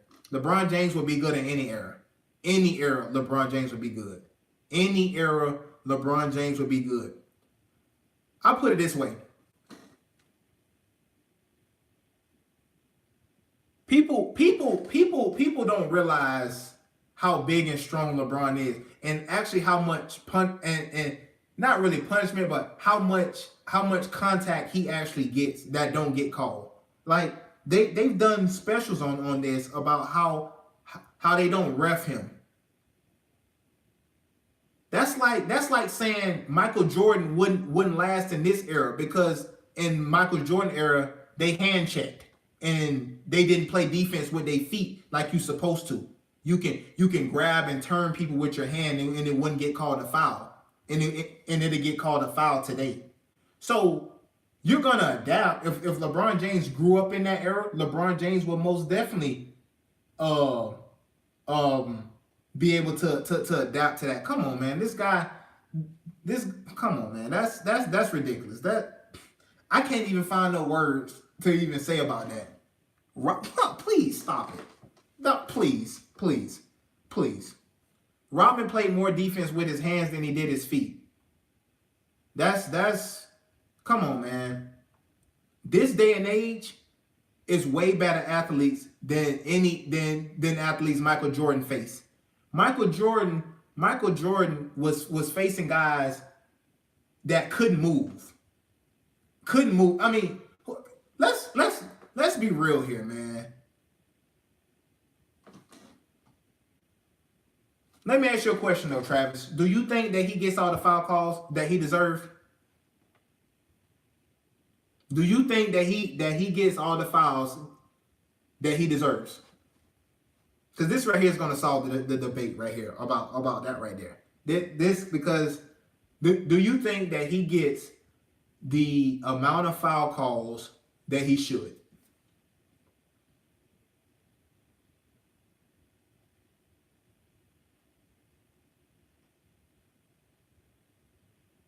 Okay, perfect then. So wouldn't you? Well, James Harden do, Kevin Durant do, Steph Curry do, Russell Westbrook do. But since LeBron is big, they say it all the time. We don't know how to ref LeBron James because he's so big and strong. And this is what I tell people. I've never seen it in no NBA rule book where it says you can't, or you don't get foul calls because you're too big. Nowhere in the rule book does it say that. Nowhere in the rule book does it say that. You too big. If you're 6'8", 260, you can't get foul calls. So if I'm getting hit all the time and I'm not getting any foul calls just because I'm 6'8", 260, wouldn't you get mad? Wouldn't you get mad if you was getting hacked all the time? Because I'm pretty sure you will. If you was driving to the basket and you get hit, you get grabbed, and there's no foul call, you would be mad too. Anybody would be mad. Especially when you see guys like James Harden getting foul calls. There was a stat last season.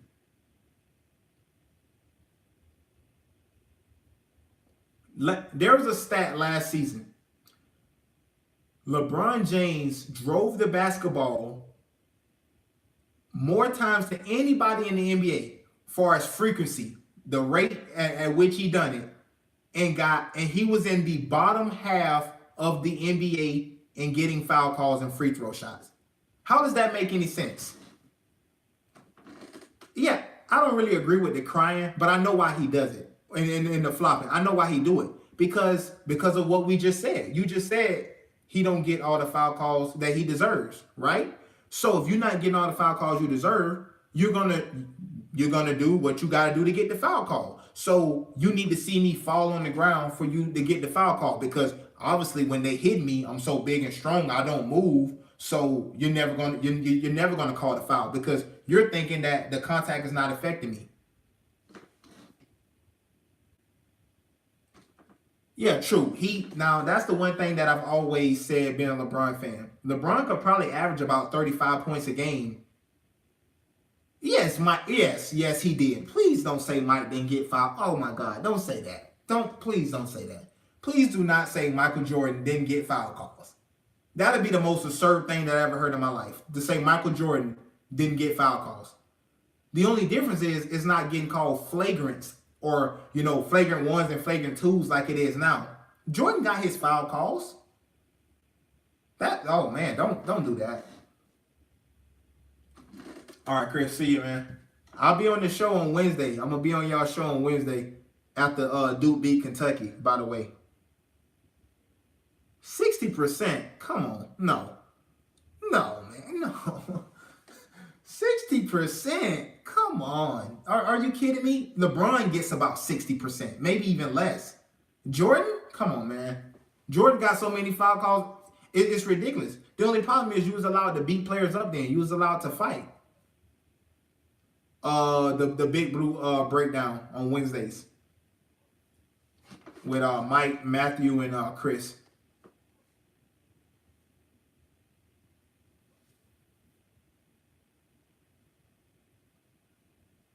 Top 5, MJ. I think MJ is 1. I think LeBron is 2. No, LeBron better than Magic. Bird, come on, man. Kobe? You talking about the Kobe that was missing the playoffs in the prime of his career? Or the Kobe that was getting swept? Which one? Which one we talking about? Swept Kobe, or we talking about missing the playoffs Kobe? Which one? Which one? Or are we talking about up 3-1 losing it Kobe? Which one? Which one that is? Cause we can't be talking about the same Kobe. Can't be. I know we can't be. You put Kobe before LeBron? You must be talking about rings. Your list looks like rings to me. It looks like a ring argument. Yeah, gotta be swept Kobe. Gotta be. Cause I know Kobe ain't better than LeBron. That's for sure. I mean, we could debate Magic and Bird over Bron. No, we can't. We can't even do that. But we definitely can't do Kobe. Well, yeah, he can score with the best of anybody. He's a scorer. Nobody has ever doubted that. And he's a volume shooter. He's like Allen Iverson. These guys shoot 30 and 40 times a game. Of course. Everybody made a big deal his last game against the Utah Jazz.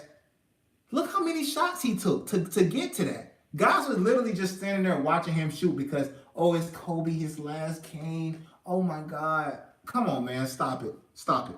Stop it. All right, Brandon, man. Appreciate you for coming by, man. But I'm probably gonna end the stream too. But I will be back on tomorrow on stream. Make sure you guys also tune into the RTS Sports Talk. Yeah, the MJ, yeah, for sure, Danielle. It's a never ending story. But make sure you guys catch the RTS Sports Talk live show tomorrow at 9:45 a.m. Eastern Standard Time, 7:45 a.m. Mountain Standard Time. Unpopular Opinion Podcast on Monday. Yeah, appreciate you, Travis, man, for coming by. It was fun. Y'all bouncing off ideas and stuff. I appreciate you for coming by. The Unpopular Opinion Podcast on Monday, 10 a.m. Mountain Standard Time, 12 noon, Spreaker, and on the RTF Sports Talk live YouTube page. I will be live on Monday for the Unpopular Opinion Podcast. Make sure you guys tune into the RTF Sports Talk tomorrow at 9:45 a.m. Eastern Time. I see you guys. Appreciate y'all for coming through, man.